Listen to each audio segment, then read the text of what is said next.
اردو کے مشہور شاعر محسن نقوی کا نام سید غلام عباس تھا۔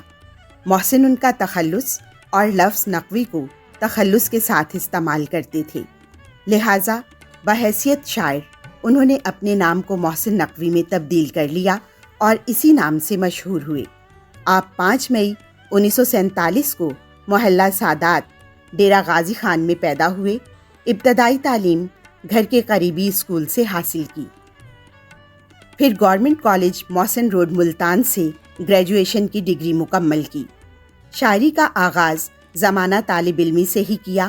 مرثیہ نگاری کے علاوہ قطع نگاری میں بھی کمال فن رکھتے تھے۔ ان کی شاعری میں رومان اور درد کا عنصر نمایاں ہے۔ ان کی شاعری نوجوانوں میں بہت مقبول ہوئی۔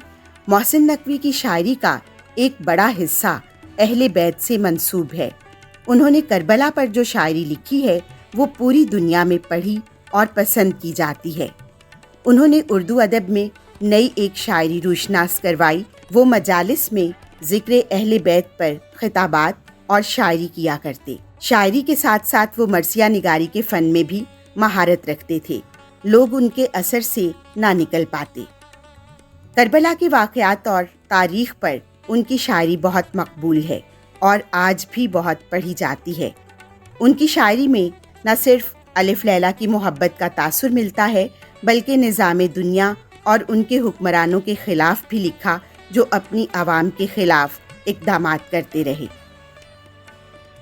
آپ نے شاعری میں مختلف پہلوؤں کو بیان کیا، چاہے وہ سیاسی ہوں یا سماجی، معاشرتی ہوں یا معاشی۔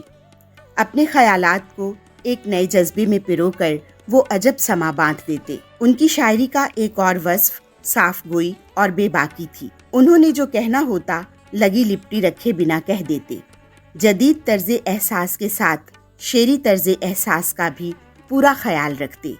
اس حوالے سے وہ جمالیاتی طرز احساس کو بھی شاعری کا لازمی جز سمجھتے۔ پڑا ہے واسطہ محسن محبت کے یزیدوں سے، یہاں ہم اپنی آنکھوں میں بھی پانی رکھ نہیں سکتے۔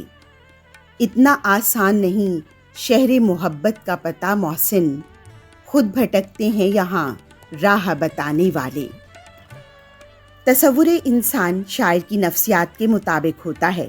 جیسی انسانی نفسیات ہوگی ویسا ہی تصور انسان لکھنے والے کے ہاں موجود ہوگا۔ محسن نقوی کی شاعری میں بھی تصور انسان جا بجا موجود ہے۔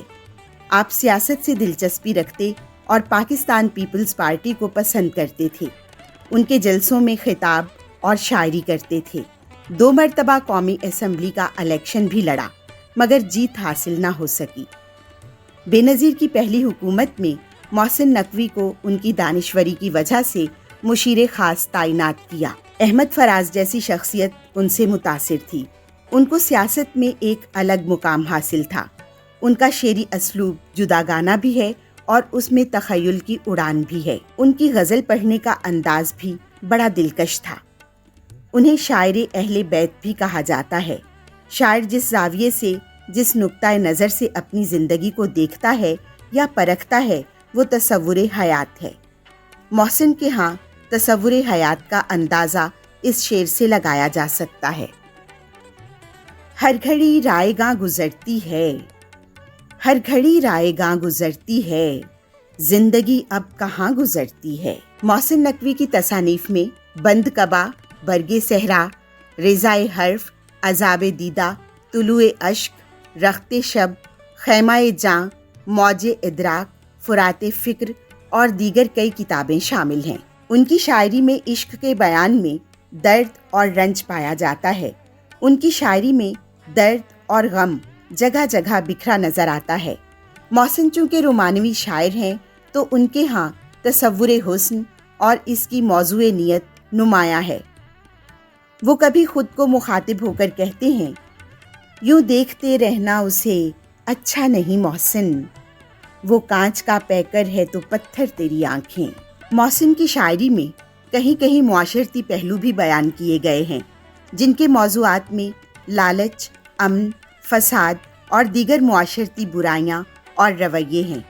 ان کا خوبصورت سا قطعہ جو معاشرتی زندگی پر لکھا گیا ہے، جب ہوس 400 بکھر جائے، آدمی امن کو ترستا ہے، جب زمیں تیرگی سے اٹھ جائے، آسماں سے لہو برستا ہے۔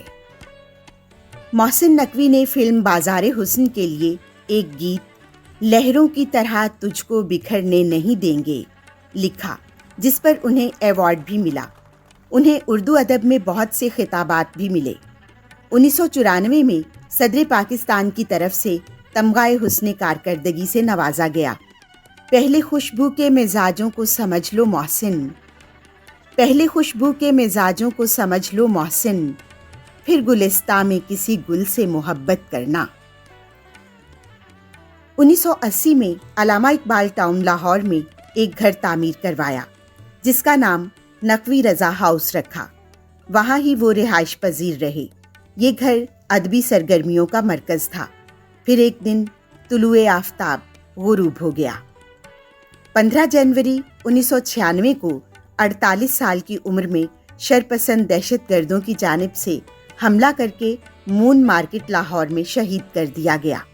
یہ ہم سے کس نے لہو کا خراج مانگا ہے، ابھی تو سوئے تھے مقتل کو سرخرو کر کے۔